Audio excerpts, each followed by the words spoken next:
bina fasbahna binimat ihwana asyhadu an la ilaha illallah wahdahu la syarikalah wa asyhadu anna muhammadan abduhu wa rasuluh la nabiyya ba'd. Pertama dan yang terutama, marilah sama-sama kita panjatkan puji serta syukur kita kepada Allah Subhanahu wa taala yang sampai malam hari ini memberi pada kita demikian banyak kenikmatan, sehingga kita semua dimudahkan ya untuk hadir pada acara Mabit kali ini, walaupun memang udaranya hari ini lumayan dingin ya. Semoga apa-apa yang kita usahakan bisa dihitung sebagai suatu kebaikan yang akan meringankan kita di hari akhir kelak. Salam dan salam tak lupa selalu kita curahkan pada kedua kita, suri tauladan umat manusia Rasulullah Muhammad SAW, beserta keluarga dan para sahabatnya dan para pengikutnya yang setia hingga akhir zaman. Ya, bapak-bapak, ibu-ibu dan anak-anak sekalian, untuk memulai acara ini, mari sama-sama kita dahulu dengan baca basmalah bersama-sama. Bismillahirrahmanirrahim. Selanjutnya ada baiknya kita dengarkan pembacaan ayat suci Al-Quran yang akan dibacakan oleh Pak Kirim. Di sini boleh?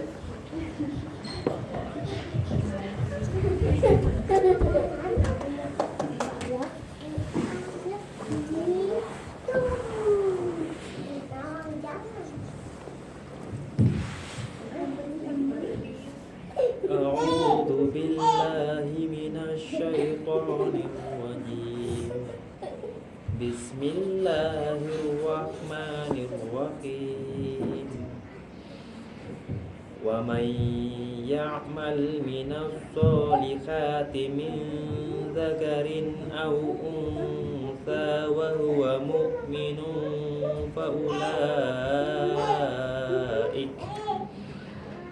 faulaika yadkhulunal jannata wa la yuzlamuna naqira wa man ahsanu dinan mimman aslama wajhahu lillahi wa huwa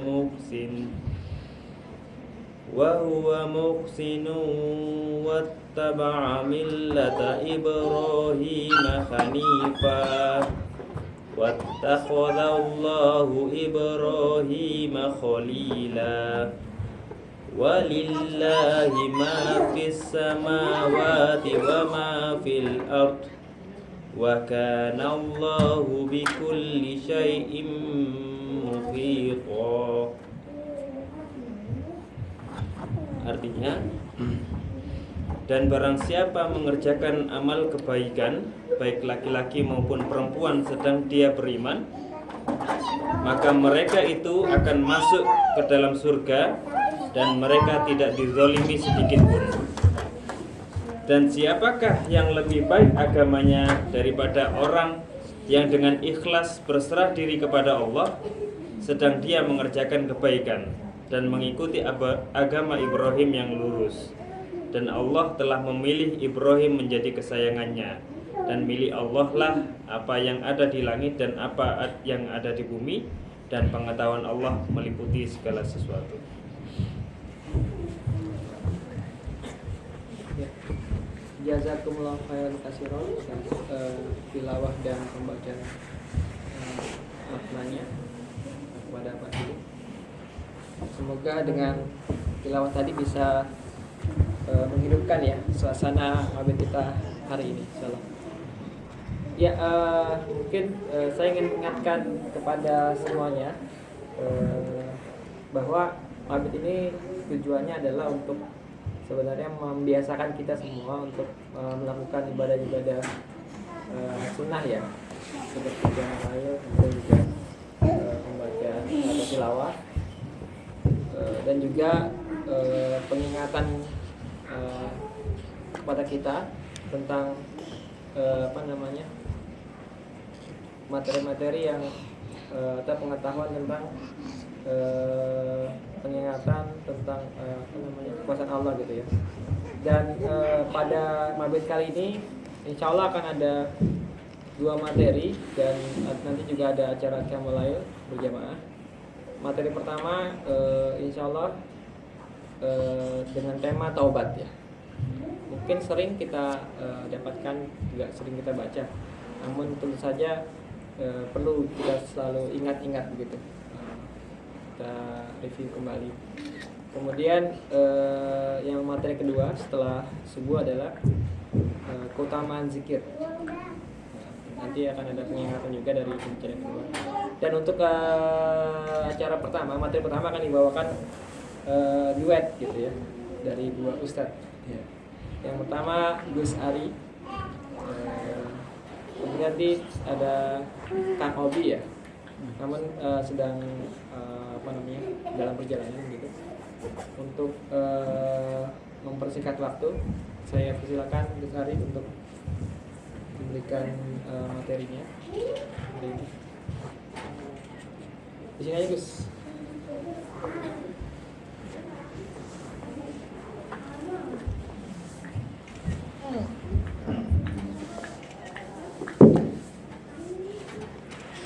Assalamualaikum warahmatullahi wabarakatuh. Alhamdulillahirabbil alamin. Wassalatu wassalamu ala asrofil anbiya'i wal mursalin. Alhamdulillahirabbil alamin. Tamat Pak.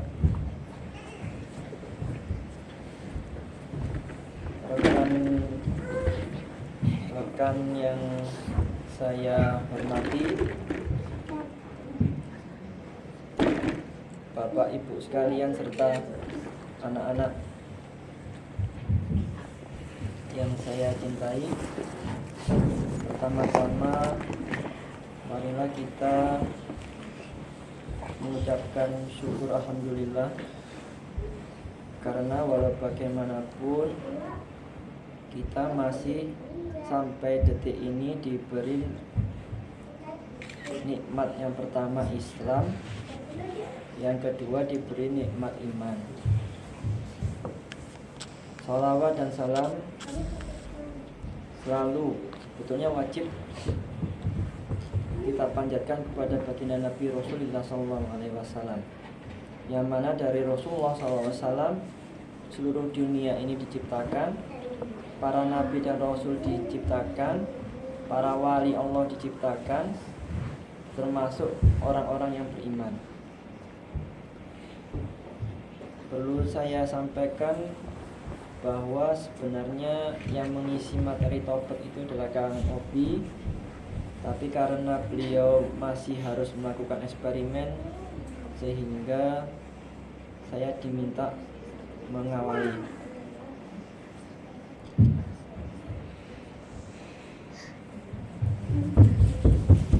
Dalam masalah taubat ini ada banyak, baik itu merupakan firman Allah maupun hadis-hadis dari Rasulullah SAW.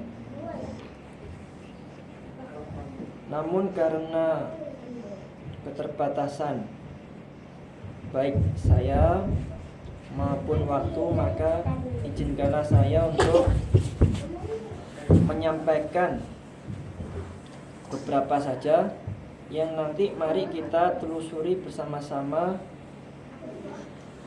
kita diskusikan bersama-sama, mudah-mudahan bermanfaat bagi kita semua.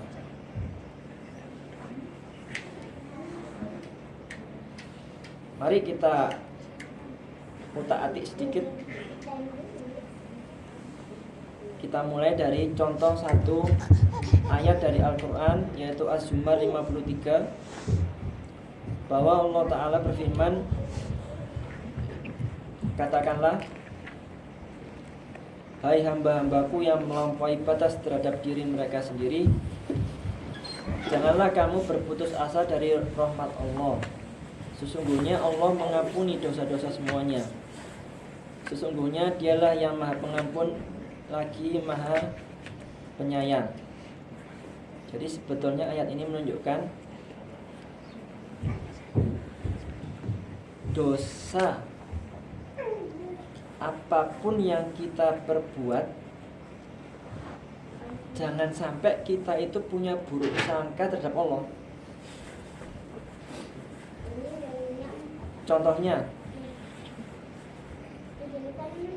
kadang kita itu melakukan dosa, kemudian kita kadang-kadang menyalahkan diri kita sendiri sampai-sampai, ya Allah, dosaku sangat besar sekali ya Allah, aku takut Engkau tidak mengampuni aku karena saking besarnya dosaku itu. Nah itu jangan. Para ulama dengan secara terang melarang hal semacam itu, karena kita berarti membuat persangkaan buruk terhadap Allah Subhanahu wa taala. Dalam arti, dalam bahasa Jawa, jangan sampai kita itu menghukumi Gusti Allah. Jangan menghukumi Gusti Allah.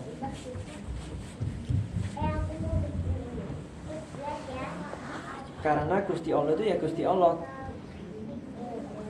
beda dengan makhluknya. Oleh sebab itu kita dilarang sama sekali berputus asa dari ampunannya Gusti Allah.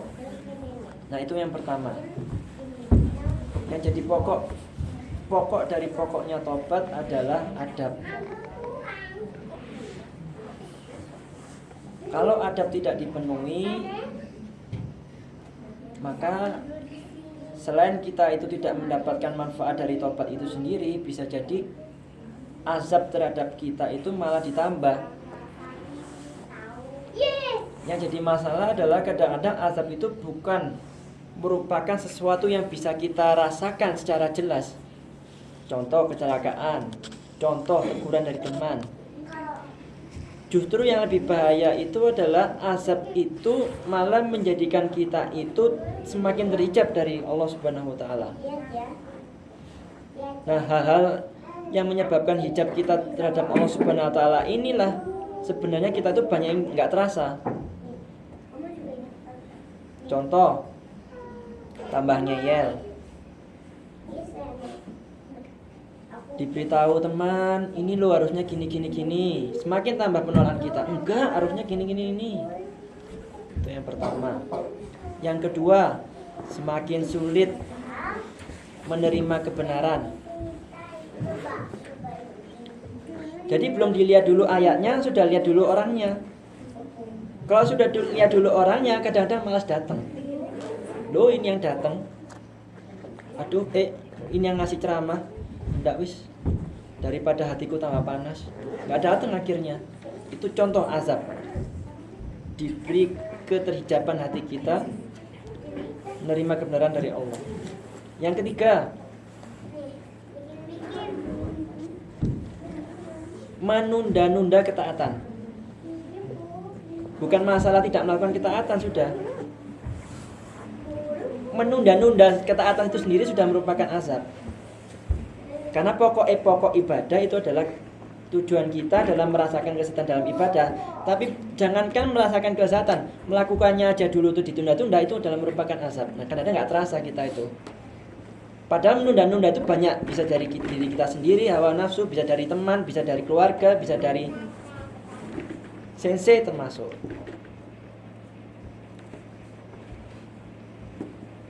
Nah, kita perlu mempelajari adab-adab, karena adab ini adalah pokok dari hubungan kita dengan Allah Subhanahu wa taala.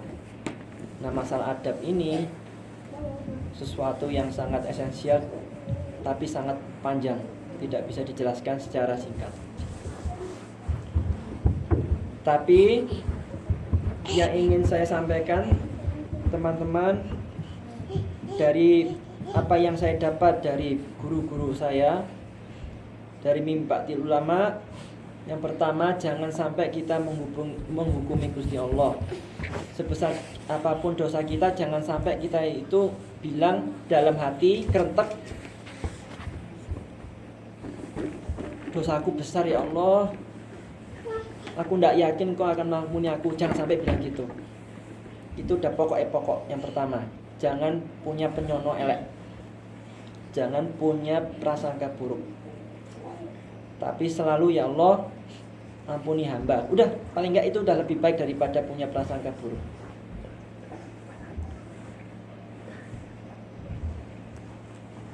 Jadi itu sudah dapat poin yang pertama. Kemudian poin yang kedua, saya hendak menyampaikan salah satu hadis tentang taubat. Ya ayuhan nasu tubu ilallah wastaghfiruhu fa inni atubu fi al-yaum mi'ata marrah. Hei manusia, kamu tuh tobat ke Allah, pada Allah, minta ampun. Saya sendiri sebagai Rasulullah bertobat dalam sehari sebanyak 100 kali.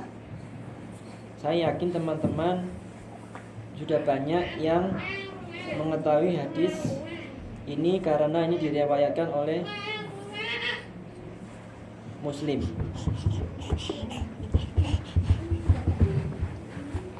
Apa yang bisa ditarik dari hadis ini? Yang pertama, Rasulullah itu sebagaimana kita ketahui maksum, terjaga. Tapi beliau masih menyempatkan, beliau senantiasa beristighfar kepada Allah minimal 100 kali. Itu menunjukkan bahwasanya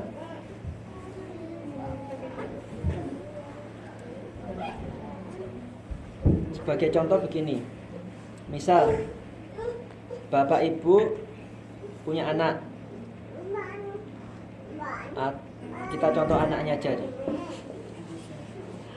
Misal, nak, bikinkan teh ya, karena kan gitu. Bersihkan tempat tidur ya.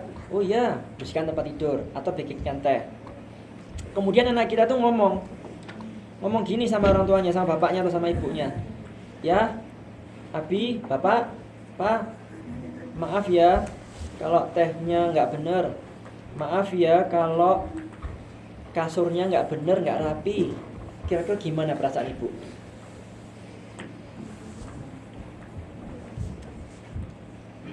Gimana perasaan bapak? Kadang-kadang yang muncul kita, loh,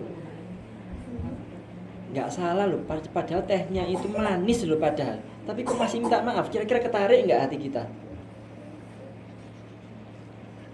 Nah, daya tariknya kita kepada anak yang seperti itu loh, itu yang disebut welas. Salah satu sifat ar-rahmahnya Gusti Allah yang dibagikan di dunia itu, nah itu ketariknya itu loh. Nah, kadang-kadang yang lebih terasa itu adalah ibu pada anak karena lebih peka. Walaupun demikian bapak juga masih bisa merasakan daya tariknya itu loh. Nah, itu welasnya yang terjadi secara tiba-tiba itu loh, yang menyebabkan kita itu mendapatkan rahmatnya Gusti Allah. Nah, Rasulullah itu sudah mendapatkan ampunan tapi masih taubat. Gimana bisa membayangkan rahmatnya Allah pada Rasulullah? Makanya Rasulullah disebut rahmatan lil alamin, karena hasil karyanya Rasulullah yang senantiasa taubat walaupun beliau itu maksum. Nah, itulah hakikatnya. Nah, kadang-kadang kita lupa, jangankan taubat, syukur aja kadang-kadang lupa. Nah, kadang-kadang nggak syukur, ngomong syukur. Kadang-kadang nggak syukur, tapi hanya nulis syukur. Nah, itu kadang-kadang masih belum kecanda, belum kesentuh. Itu yang pertama. Tobatnya Rasulullah adalah tobat pengakuan atas rasa syukurnya Rasulullah SAW karena diberi keistimewaan oleh Allah Subhanahu wa taala. Nah, kita dosanya aja jarang ditobati, jarang syukur, kadang-kadang lupa. Satu poin yang ditarik dari hadis ini adalah ayo kita membiasakan level paling bawah dulu. Paling bawah dulu. Ditiru ini, astagfirullahaladzim minimal 100 kali, ditiru dulu. Jangan ngomong masalah hati udah. Mungkin kalau kesusahan, mungkin kita narik hati pas sholat aja susah, apalagi benar-benar minta ampun. Jangan kan ngomong astagfirullah, ngomong 100 kali itu cuma kadang-kadang kita masih belum lakukan kan, apalagi menyadari kesalahan kita. Belum kadang-kadang masih belum sampai situ. Jadi Al-Fakir dalam hal ini saya ngajak, mari kita minimal astagfirullah 100 kali. Sebagian ulama bahkan mempersyaratkan dalam adab taubat secara keras itu malah kamu tuh siapa minta ampun pada Allah. Nah, bener kan? Kita ini manusia kan? Kita ini manusia fana, minta ampun pada Allah, kayak sombongi. Kadang-kadang dimodifikasi. Ayo enggak usah astagfirullah, Miss. Dimodifikasi. Ifirli ya Allah. Ya Allah, ampuni saya. Dalam bentuk perendahan diri kita sendiri. Tapi itu nanti pelan-pelan. Kita mulai yang paling mudah dulu. Astagfirullahaladzim minimal 100 kali. Walaupun hanya sekedar lisan. Lisan itu menurut saya lebih mending daripada nulis. Kalau nulis itu lebih nemen karena malaikat tidak baca Facebook dan status. Kalau lisan masih mending bisa nyantol. Ada zikir lisan, ada zikir khafi, ada zikir perpaduan, zikir sir. Sirnya itu adalah zikir yang paling dalam dari dalam. Wirid itu kalau kita lakukan secara istiqomah akan mendapatkan warid. Tapi itu nanti, ya,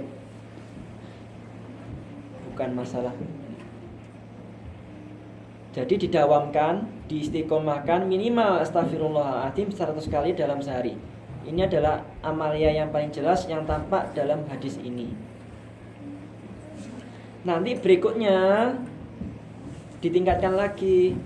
Astagfirullahnya itu jangan sekedar bicara astagfirullahaladzim, astagfirullahaladzim, astagfirullahaladzim. Pelan-pelan ditingkatkan lagi. Yang kedua, kalau sudah siap, hati itu bisa ngomong kok kita tuh udah siap. Kadang-kadang kita tuh bisa siap. Mau presentasi itu kita tuh bisa siap. Aku nih jane belum siap presentasi di depan orang-orang. Masa presentasi aja kita bisa siap kok. Itu karena menunjukkan hati kita itu sebenarnya tahu kita tuh kapan siap apa enggak. Kadang-kadang kita aja yang enggak memperhatikan seperti itu. Termasuk zikir. Kita mulai dulu dari lisan dulu. Nanti kapan berikutnya mau sebulan, mau setahun. Memang ada waktunya, setiap orang itu beda-beda. Tapi nanti hati itu akan ngomong, tak tingkatkan lagi ke astagfirullahku. Apa tuh contoh peningkatannya? Baru nanti pelan-pelan. Astagfirullahaladzim. Kelihatannya hampir sama, tapi sebenarnya beda. Ketika kita ngomong astagfirullahaladzim, kita meresapi maknanya. Kalau sudah sampai pada tahap ini, kalau sudah meresapi artinya, nggak terasa nggak bakal nangis. Karena udah keluar dari hati, muncul ke dalam. Keluar dari hati, muncul keluar. Ya Allah, aku benar-benar minta ampun kepadamu. Nah kadang-kadang itu muncul nanti, keluar masukan-masukan di dalam seharian ini. Aduh, aku melakukan kesalahan ini. Aduh, kemarin aku melakukan kesalahan ini. Insya Allah itu keluar itu sebetulnya. Keluar netes air mata lagi. Belum lagi tambahan rahmat lagi. Malaikat datang, tambah gembeng, tambah cengeng,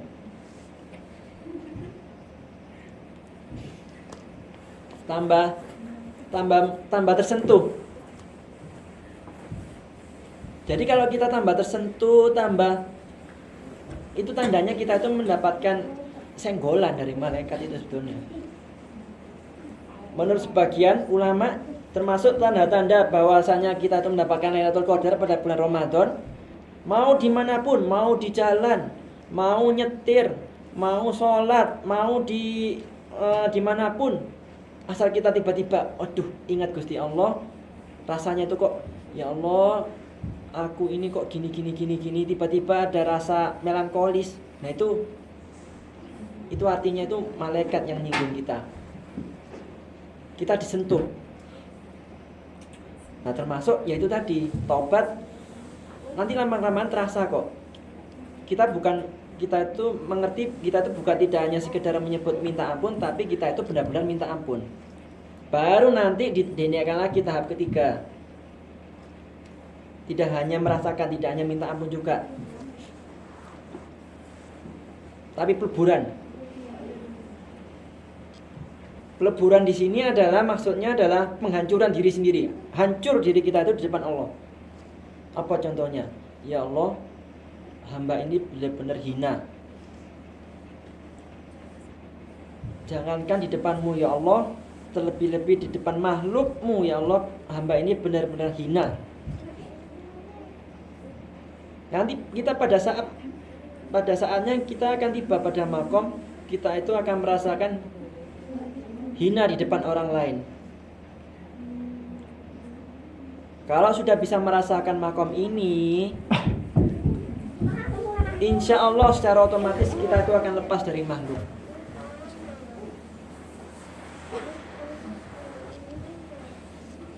Kalau sudah sampai pada tahap ini, jangankan insya Allah kalau mau ngulangi dosa itu lagi, ya kita itu kan pasti al-insanu penuh dengan keruputan dan kelupaan. Kalaupun kita ngulang lagi, udah otomatis kok diingatkan. Nah otomatis diingatkan oleh Allah ini loh, ini udah rezeki. Kadang-kadang kita tuh lupa, kadang-kadang kita tuh lupa mensyukuri bahwa kita itu diingatkan oleh Allah akan kesalahan kita. Itu sebetulnya adalah anugerah yang sangat luar biasa. Nah kalau sudah kayak gitu, kalau kita sudah pada tahap ketiga, otomatis nanti kalau kita melakukan kesalahan langsung loh, aduh, ini sudah ada.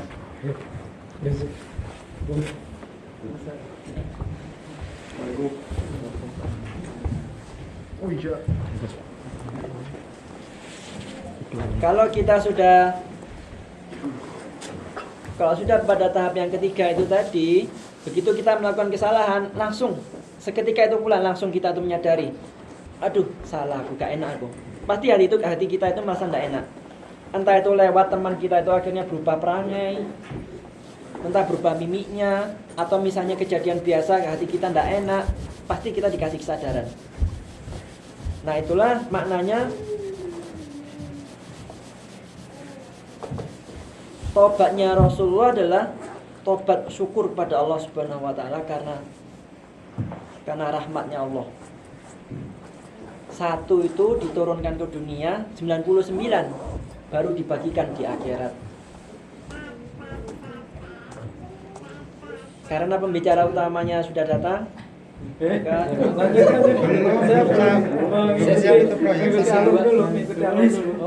Sisi dua.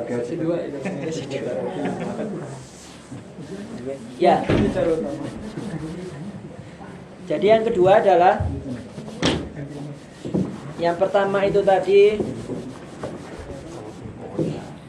jangan sampai kita itu mempunyai prasangka buruk. Yang kedua terdiri dari 3 bagian. Kita mulai dulu, ayo kita biasakan istighfar minimal 100 kali. Nanti lama-kelamaan ngikuti. Ngikutinya berapa lama nggak tahu. Yang bisa mengetahui sebetulnya adalah orang yang lebih tinggi kedudukannya dibanding kita. Kalau mau bahasa vulgar sebetulnya ya guru, ulama. Itulah pentingnya guru karena bisa menuntun kita. Yang pertama, yang kedua pentingnya guru menjaga kita istiqomah. Karena tidak mungkin Ari Diparesa bisa membuat Bapak Ibu sekalian bisa istiqomah, susah. Kalau nggak benar-benar diingatkan. Makanya pentingnya seorang teman yang soleh itu. mengingatkan istiqomahnya itu loh. Karena ibadah istiqomah lebih penting daripada Wah, berarti anak Pak Arif ya ada indah istiqomah. Dia udah punya istiqomah. tak ganti istilah wis. Mendawamkan. Jadi harus didawamkan. Dawamkan itu istilah lain istiqomah. Jadi itu ya sudah 2. Yang ketiga, salah satu adab dalam taubat, kalau kita itu sudah diberi rasa nggak enak, dalam arti kita merasa kita melakukan kesalahan, setelah taubat jangan lupa syukur. Gimana kita diberi rasa nggak enak itu adalah anugerah dari Allah Subhanahu Wa Taala. Diingatkan oleh Allah Subhanahu Wa Taala itu sendiri sudah rezeki. Makanya salah satu iman itu kan dibagi 2. Satu sabar, satu syukur. Kadang kita ingat pas susah itu sabar, ingat Allah. Tapi yang paling susah itu pas seneng itu loh, lupa syukurnya. Makanya syukur ini loh, kadang-kadang banyak lupanya. Kadang-kadang alhamdulillah aja pas gelegean no. Sendawa. Oh, sendawa. Bersih. Sendawa. Kadang-kadang alhamdulillah aja pas gelegean no. Pas sendawa. Atau kadang-kadang pas kita ngelencer lihat pemandangan, subhanallah alhamdulillah. Loh, jadi syukurnya itu baru pada saat melihat pemandangan itu loh. Kadang-kadang kita lupa mensyukuri nikmat kita itu, diingatkan bahwa kita itu melakukan kesalahan itu lupa. Jangankan diingatkan kita itu bisa bersyukur. Kadang-kadang kita punya kesalahan aja nggak sadar kan? Kadang-kadang kita itu punya kesalahan banyak yang nutupi, saking banyaknya hijab-hijab itu loh. Kadang-kadang kita nggak sadar kalau kita itu melakukan kesalahan itu. Masih untung kita itu kadang kita punya kesalahan kita sadar. Nah kalau misalnya kita betul melakukan sesuatu, nah yang pihak sana itu tersinggung kita nggak sadar, nah itu yang bahaya. Pernah nggak kayak gitu? Sering banget. Sering kali. Gus. Gimana dong Gus? Kenapa? Kita itu melakukan sesuatu, kita itu nggak sadar itu salah, tapi pihak yang lain itu merasa tersinggung. Nah kita kayak bahaya itu kan. Kita diminta pertanggungjawaban, tahu-taunya di akhirat dimintai pahala kita habis. Masa mau jawab, aduh aku dulu itu nggak tahu kalau itu membuat dia tersinggung. Nah masa mau jawab gitu?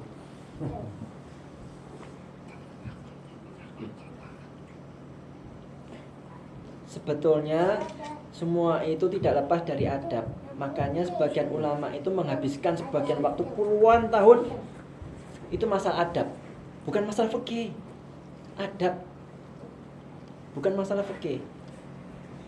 Fikih itu, syariat itu ilmunya gampang, susah menjalaninya. Iya apa enggak? Wudu, 3 kali kenapa? Fadilahnya apa? Kenapa 3 kali mau ada imam 4? Itu masalah wudu. Belum masalah sholat, belum masalah ini mau sampai kapan? Tapi kalau masalah adab, melakukannya gampang, tapi ilmunya susah karena ini menyangkut isyarah. Kita harus peka batin. Waduh, iki wong iki tersinggung rek omonganku. Nah, kadang-kadang itu tuh nggak bisa dianggap dari ilmu, itu nggak bisa. Ada tak ilmu yang bisa mengerti orang ini tersinggung apa enggak? Nggak ada. Ilmu nerawang ayo, dukun lah.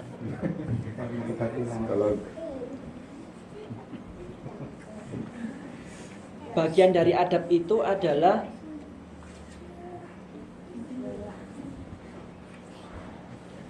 kita itu senantiasa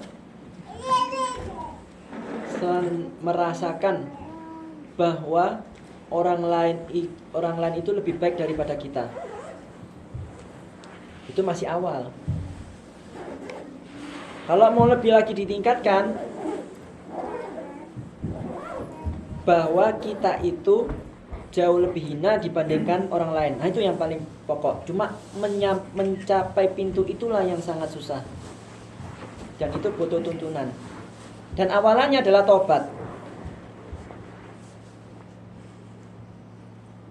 Awalannya itu pasti tobat. Kalau nggak tobat susah masuknya. Jadi yang ketiga adalah syukur. Yang saya takutkan itu saya sudah sampaikan kepada beberapa teman. Kalau misalnya sekiranya saya beri contoh analog begini ya. Anak, kembali anak. Bapak ibu punya anak, pengen beli mainan. Bapak ibu tahu anak ibu itu pengen mainan itu. Ya. Nah tapi metodenya yang pertama gini, saya kasih contoh. Ada 3 anak, A, B, sama C. Nah, anak pertama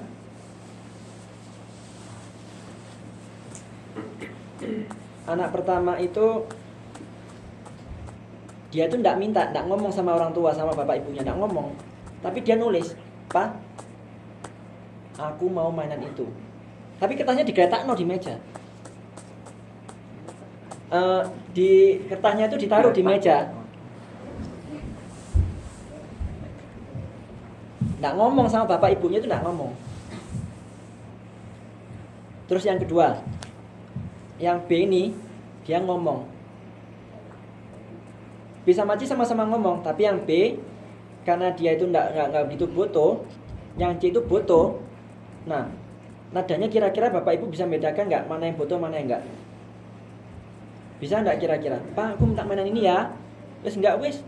Oh ya wes. Tapi yang satunya, Pak, aku minta ya gini minta mainannya ya. Enggak usah wes. Tapi aku butuh ayah ini. Kira-kira nadanya beda apa enggak?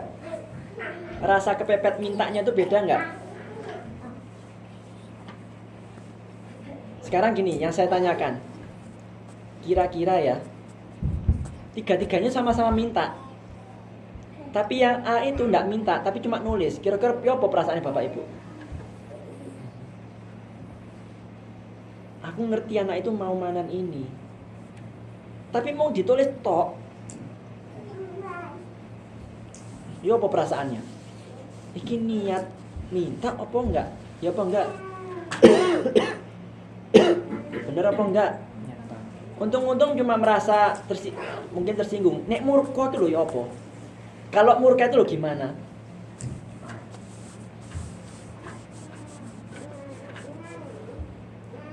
Ngerti ya? Apa paham bedanya? Diinterupsi aja ya kalau misalnya enggak ini ya. Karena ini penting. Pokoknya pokok zikir.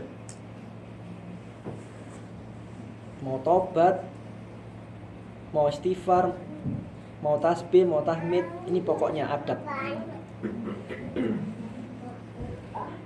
Sebagaimana doa, kita harus mengerti apa makna yang kita ucapkan. Kembali lagi ke anak itu tadi. Yang saya khawatirkan adalah,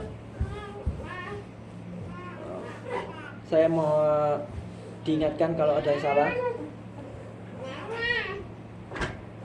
Yang saya khawatirkan adalah ketika kita itu banyak menulis doa, kita itu banyak menulis kalimat pujian, tapi sejatinya kita itu kadang-kadang lupa terhadap maksud kita menulis itu. Paham enggak maksudnya?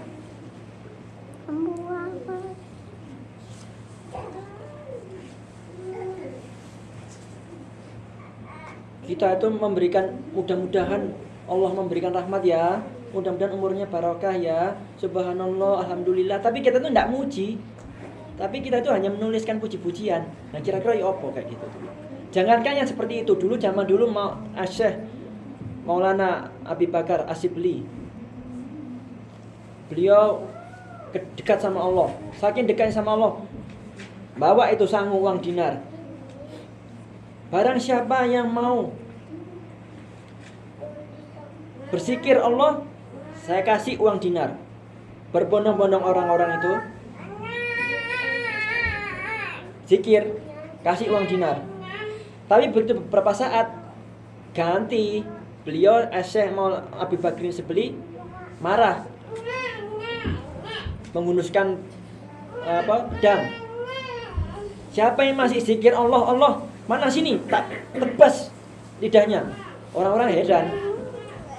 Loh, Syekh, dulu Anda itu minta orang-orang untuk zikir, tapi sekarang kok gantian orang yang zikir kok mau dipotong lidahnya? Apa jawabannya Syekh Abu Bakar Asyibli? Beliau itu orang yang dikenal dekat dengan Allah Subhanahu wa taala karena proses spiritualnya yang panjang. Aku dulu tuh memang minta mereka itu zikir pada Allah, tapi ketika aku tahu mereka itu berzikir kepada Allah hanya karena kebiasaan, maka tersinggung hatiku. Lebih baik aku potong saja lidah mereka.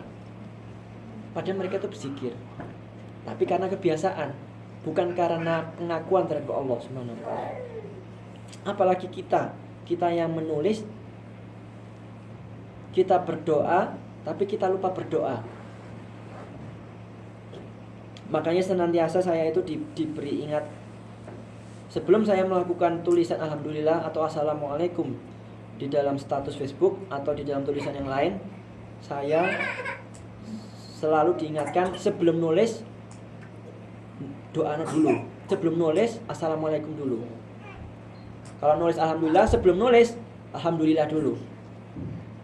Jadi masih katut, nempel.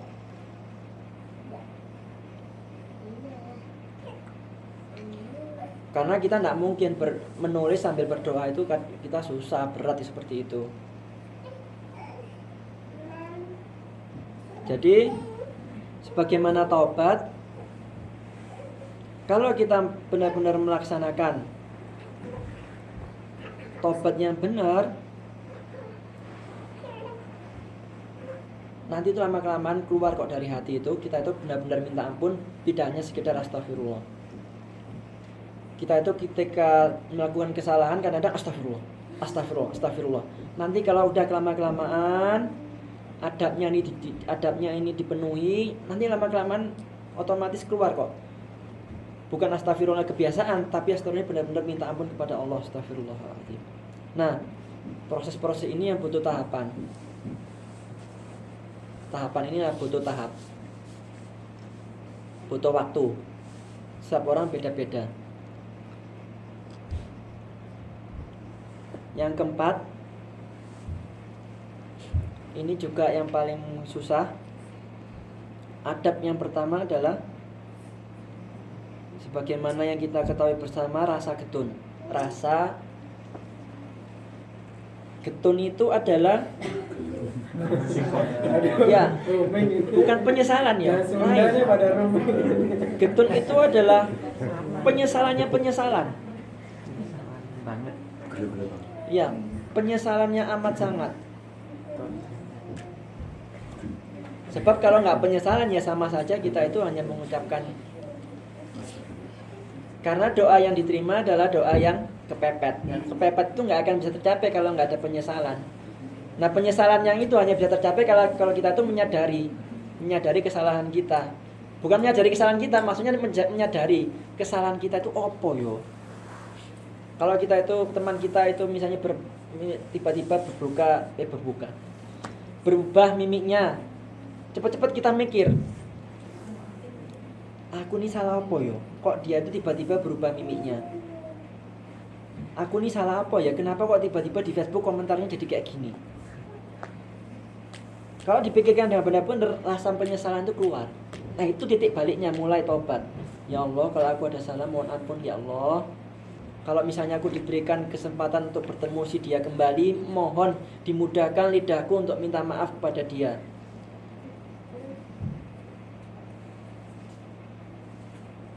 Karena nggak banyak kita itu sebetulnya sudah berpisah, lupa minta maaf. Celakanya lagi, nggak nyadar kalau itu salah, berpisah, kembali ke Indonesia, masih punya utang. Ya sudah, kacau wis. mau minta maaf lewat Facebook ya, teman-teman saya mau pamitan dulu, mohon maaf ya, bla bla bla bla bla bla bla bla bla. Yo nek diwoco kabeh. Kalau yang baca semuanya baca, kalau enggak. Nah itu cuma sekedar tulisan nih. Wong tulisan kadang-kadang mendayu-dayu melankolis, pas nulis guyu-guyu. Wis tulisan tuh nggak bisa dijaga no. Tulisan itu enggak Jaminan. Iya begitu itu. Jaminan. Ke bahasa Inggris. Tulisan itu tidak bisa diandalkan. Walaupun masih lebih mending daripada enggak.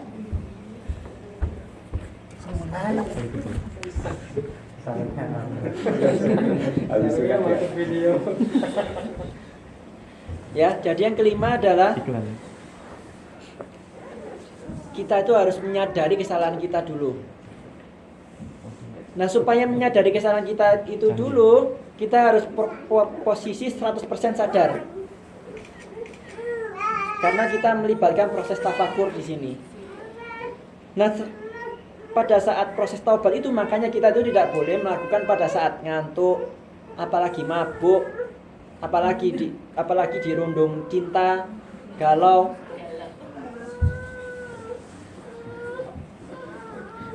Maksudnya galau itu tiba-tiba posisi kita yang kita sukai ada di samping kita. Wah, sudah dunia serasa milik berdua kan? Itu proses mabuk itu.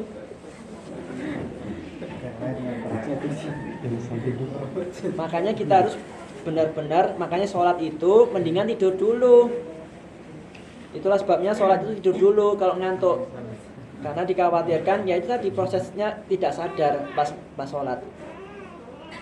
Walaupun tertidur pada sholat masih mending daripada nggak sholat terus ketinggalan. Karena tidur pada sholat itu berarti kita diberi tidur oleh Allah. Tapi kalau kita tidur sebelum sholat, maka itu adalah artinya kita mengikuti hawa nafsu kita. Loh, apalagi itu.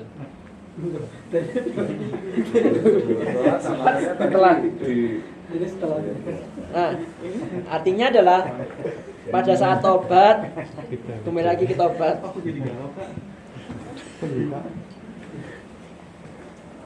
Pada saat tobat kita itu harus benar-benar pada posisi yang benar-benar sadar, menyadari setiap ada perubahan kita sadari, kita pikirin kesalahan apa yang telah kita perbuat. Itu yang kelima. Kayaknya sudah waktunya sesi ya. Udah siap Pak Ubi? Sudah siap. Siap. Jadi saya rasa saya tutup sampai sekian. Saya mohon maaf kalau ada kesalahan. Mudah-mudahan apa yang saya sampaikan ada positifnya. Kesalahan itu semuanya dari saya dan yang benar dari Allah Subhanahu wa taala. Akhirul kalam. Assalamualaikum warahmatullahi wabarakatuh. Waalaikumsalam warahmatullahi wabarakatuh. Terima kasih jazakallahu khairan katsiran buat Gus Ari yang telah menyampaikan materi taubat ya. Insyaallah kita tercerahkan dengan apa yang telah disampaikan beliau. Dan istimewanya hari ini adalah kita ada 2 sesi ya. Sesi taubat sesi pertama dan sesi kedua. Jadi baiknya kita kumpulkan kalau ada pertanyaan-pertanyaan yang kurang jelas tadi penyampaiannya tadi, kita kumpulkan saja setelah sesi kedua ini. Kebetulan Obi sudah menyiapkan slide ya. Posisi ibu-ibu gimana? Mungkin maju aja ke depan biar kelihatan. Oh gitu. Gimana? Gimana Bu? Sudah ya?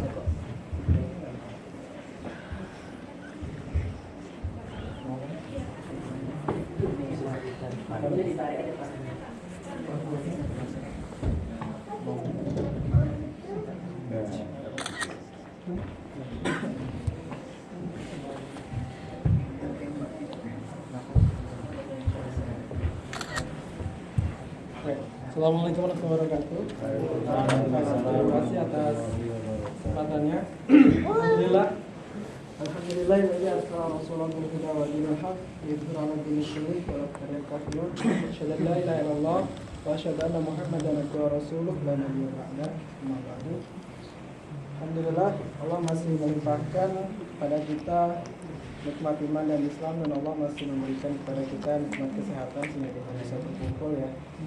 Walaupun kemarin kita terkena bukan badai sebenarnya, baru saja ya, salju yang lebat gitu. Alhamdulillah kita masih diberikan keselamatan. Allah masih menjaga kita ya, kesehatan itu. Sebenarnya materi kita klop ya. Tadi Gus Ari membahas tentang adab taubat.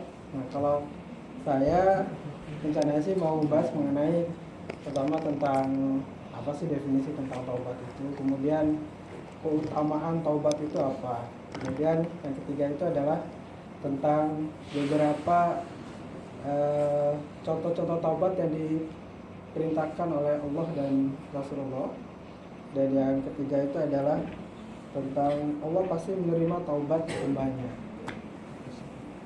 Dan ini adalah foto dari acara Mabit 2 tahun lalu ya. Waktu itu lagi masih di bawah, belum ada ini ya. Masih belum ada AC waktu itu, dingin ya. Dan waktu itu kita kerjasama dengan IPIX, pengisinya kalau nggak salah Ustadz dan sebagainya. Cuma mau memori aja. Hai, ini insyaallah daftar isi yang akan saya sampaikan. Yang pertama mengenai makna taubah. Kita menyamakan persepsi apa sih definisi taubah itu. Dan yang kedua adalah mengapa kita harus bertaubat, obsesi kita apa untuk bertaubat, kemudian buah dari taubat itu apa. Yang keempat adalah Allah pasti akan menerima taubat hambanya, dan yang terakhir adalah keutamaan dari taubat itu sendiri. Nah, sekarang saya nanya, kan sekarang saya diminta tuh oleh panitia, sekarang nanya ke peserta, apa sih definisi taubat itu?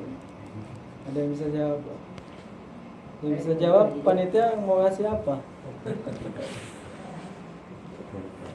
Masih Ada juga. apa itu?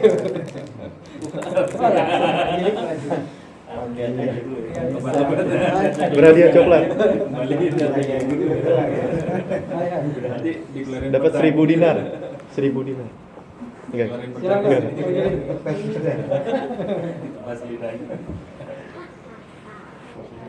Beneran kamu? Oh beneran. Kembali. Itu cara definisi ya. Secara sebenarnya benar ya. Itu dari katanya tawaba. Tawaba ya tubun. Jadi tawaba itu artinya adalah kembali. Makanya di sini diterangkan bahwasannya ya ayyuhalladzina amanu tubu ilallahi taubatan nasuha. Yang tubuh itu kembali, bertaubatlah, kembalilah. Dan ada kemiripan definisi antara taubah dengan rujuk. Rujuk juga kembali juga. Itu terkadang mirip secara definisi, tapi secara istilah makna dari taubah itu adalah kembali dari kondisi jauh dari Allah menuju kedekatan kepadanya, atau pengakuan atas dosa, penyesalan, berhenti dan tekad untuk tidak mengulangnya kembali di masa yang akan datang. Itu adalah definisi secara istilah. Mas Iqbal, kasihin ke Oh, iya. Selamat. Tadi dibalikin. Saya di kamera gitu.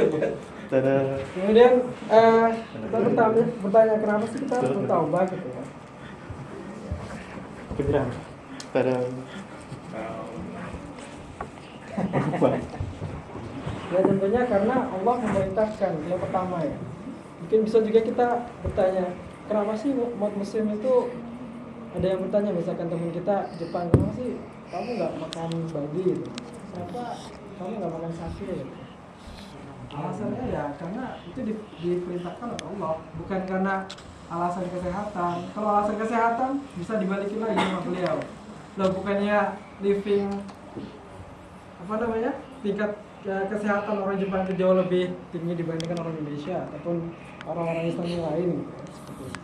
Jadi sebenarnya karena alasan pertama adalah karena Allah memerintahkan itu dalam firman-Nya untuk bertaubat. banyak sekali firman-firman Allah yang menerangkan mengenai perintah Allah tentang bertaubat. Salah satunya adalah surat At-Tahrim ayat 8. Ada yang hafal nggak? Gilik lagi. Masih ada lagi, ada lagi. Pemborong.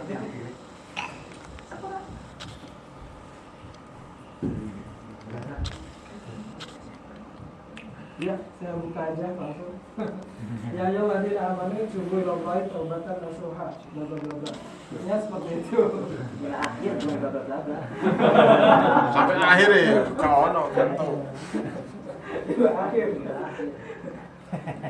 Jadi seperti itu bisa dibaca di surat At-Tahrim ayat 8. Itu. Kemudian yang kedua, alasan kedua, ayat yang kedua itu ada surat An-Nur ayat ke-31 dan surat Hud ayat 3. Wa tubu ilallahi jami'an ayyuhal mu'minuna la'allakum tuflihun. Dan bertobatlah kamu sekalian kepada Allah, hai orang yang beriman, supaya kamu beruntung. Muflihun, supaya kamu beruntung. Dan yang kedua adalah, kenapa sih kita terobsesi untuk bertaubat? Karena sifat manusia itu pasti punya kesalahan. Tidak ada manusia yang tidak punya kesalahan.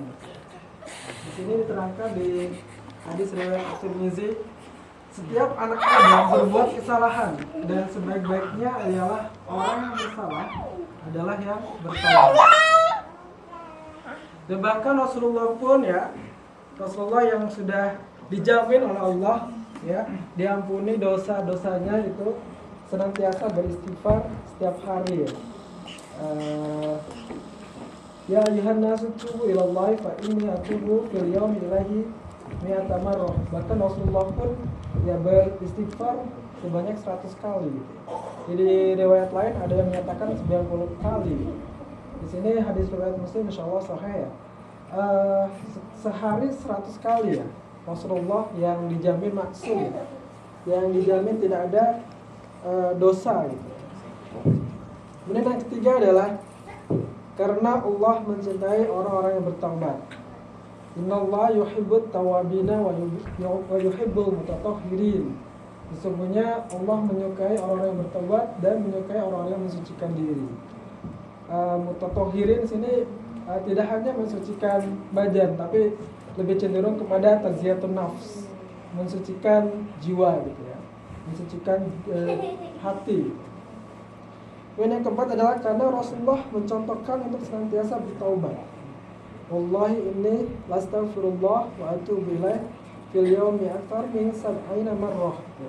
Demi Allah, sungguh aku telah beristighfar dan bertaubat kepada Allah dalam sehari lebih dari 70 kali.